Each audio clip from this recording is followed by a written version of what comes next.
Hey, what's going on, everybody? This is Tyrone back with Tech Life. We have another great article from Mike Dano at Light Reading. I will leave it in the description down below so you guys could check it out. So there are reports out that AT&T has sent a complaint to the FCC on a single carrier owning too much spectrum.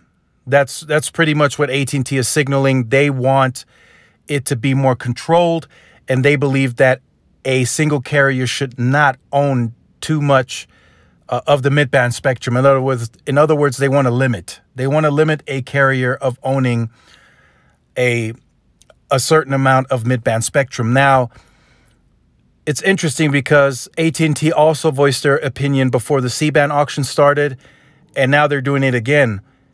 Where was this during the merger process? That's what I've seen a lot of people comment in the comment section. Where was this during the process, during the proceedings of the merger? We didn't hear AT&T complain or say anything or say much for that matter. They knew what was at stake. They had people internally that were calculating. They ran analysis. Everybody had an understanding of what T-Mobile would gain with the merger. They knew the amount of PCS spectrum that they would gain, AWS, 2.5. They had an understanding, and not AT&T nor Verizon really gave any pushback in terms of more divestitures from the merger, asking the FCC for T-Mobile to give up more spectrum to make it more of a fair playing field. Nothing. Now, all of a sudden, after the fact, now that T-Mobile owns 40% of the total amount of mid-band in the United States, now everybody wants to speak up. So AT&T here is speaking up, not for Auction 110.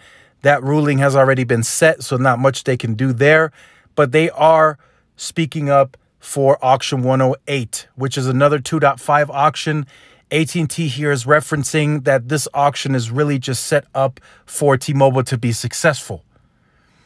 And I tend to agree with AT&T, but again, nobody said anything during the merger process. Some people are still telling me to this day that this merger should have been blocked. The fact that T-Mobile owns 40% of the total mid-band holdings in the United States, they're already more aggressive on spectrum versus AT&T and Verizon. Where does that leave Dish? I know there was a discrepancy on spectrum when we had Sprint around. Sprint had more than AT&T, and T-Mobile had more than Verizon. There was always a discrepancy, and there was a discrepancy on competition according to T-Mobile. They couldn't compete at a larger scale. But now, I mean, T-Mobile has a boatload of spectrum with opportunity to buy more in Auction 110 and perhaps Auction 108 if they don't step in.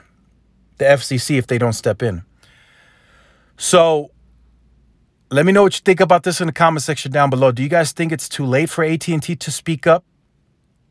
Or do you think it's the proper move by AT&T?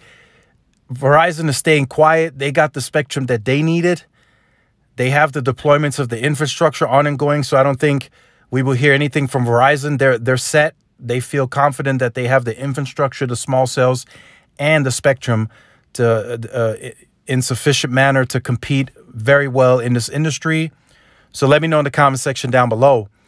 If you have been on the channel or you are new to the channel and you have not yet liked, shared, subscribed, make sure you do so. Hit that notification bell so you are notified when I do upload content.